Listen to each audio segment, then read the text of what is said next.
Good afternoon বন্ধুরা। দেখো আমরা দুজন যাচ্ছি গাড়িতে। আমরা যাচ্ছি কালী পুজো বাড়িতে।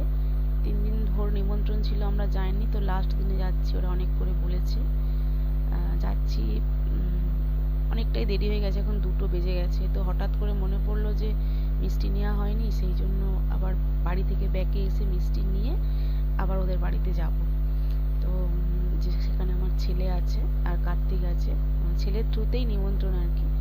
তো যাব আমরা। তো চলো একটু মিষ্টি কিনে নিই। একদম খেয়াল ছিল না যে কারোর বাড়ি যেতে গেলে খালি হাতে যাওয়াটা ঠিক নয়, মিষ্টি নিতে হয়। ওর বাবাকে আর বলা হয়নি, মনে নেই বলে, ওর বাবা নিয়েই একেবারে বাড়িতে ফিরতো। সেই জন্য ব্যাকে এসে মিষ্টি নিয়ে আর যাব। তো অপর্ণা ব্লগ @ চ্যানেলে তোমাদের সবাইকে স্বাগত জানালাম। তোমরা সবাই নিশ্চয়ই খুব ভালো আছো, সুস্থ আছো। আমিও মোটামুটি ভালো আছি, খুব ভালো নেই, মোটামুটি ভালো আছি।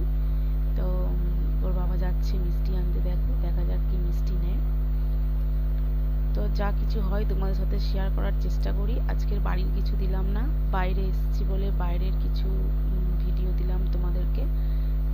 প্রত্যেক দিন তো বাড়ির 4 দেওয়ালের মধ্যে যা হয় তোমাদেরকে দেখাই। তো আজকে একটু বাইরের জিনিস দেখালাম, ঘরের কিছুই দেখালাম না তোমাদেরকে। মিষ্টি নেওয়া হয়ে গেছে, এবার আমরা বেরোবো। অনেক দেরি হয়ে গেছে, 2টোর পরে বাড়ি থেকে বেরিয়েছি, এই চলে এলাম। দেখো কালী ঠাকুর উঠেছিল, আজকের শেষ।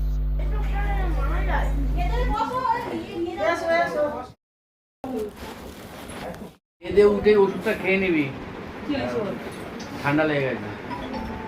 সোমবার থেকে পড়ছিস বলে তো মোটে মনে হয় না। হ্যাঁ পড়ছি তো। পরে পরে পরেটা রে নাকি 24 ঘন্টা শুধু আড্ডা মারছে। দেখে আনি ওই দা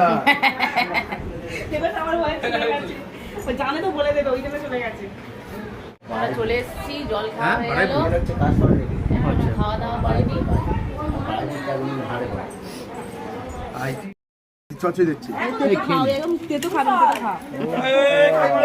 মিষ্টি মিষ্টি হয়ে যাচ্ছে বিষয়টা। হ্যাঁ দেখ ওই কুশল, তোদের ওই মালটা তো নিয়ে আসতে পারতিস এখানটায়। এটুই থামি এই শুনেছি ফ্রাইড রাইস আছে, আর কিছুতে হাত দিই।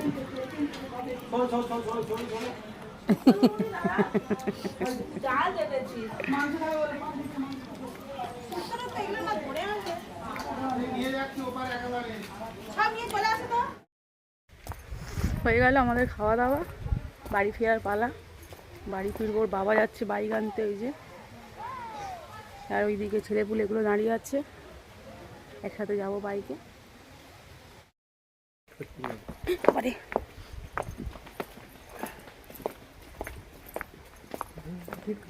এদিক দিয়ে যাবো,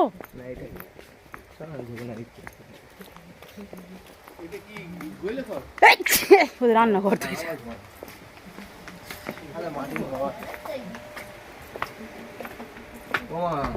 তাই মারি সই ডাকবি না, থাক, চলায় চলায় চলায়।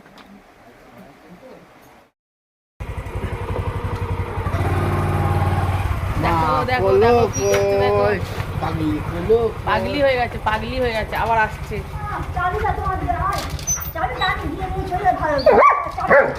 হ্যাঁ তুমি চাবি দিয়ে চলে গেলো, আমাদের কাছে চাবি আছে, ওর বাবার বাইক আছে।